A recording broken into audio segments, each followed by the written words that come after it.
If you're running a Docker swarm or cluster, and you want your containers to run on different physical hosts, how do you ensure they don't end up on the same node?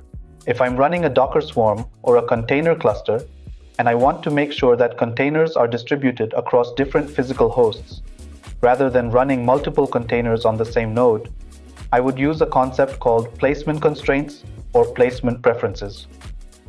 In Docker Swarm specifically, I use a placement strategy called spread or use labels on the nodes to control where containers can be scheduled.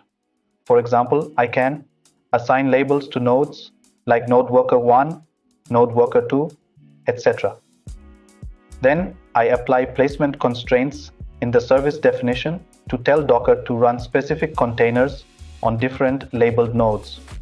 Alternatively, I can use placement preferences with the spread strategy, which automatically tries to balance containers evenly across available nodes.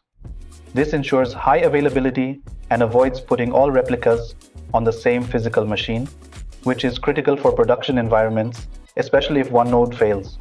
In Kubernetes, the equivalent would be using pod anti-affinity rules or node selectors, but in Docker Swarm, it's handled through these placement rules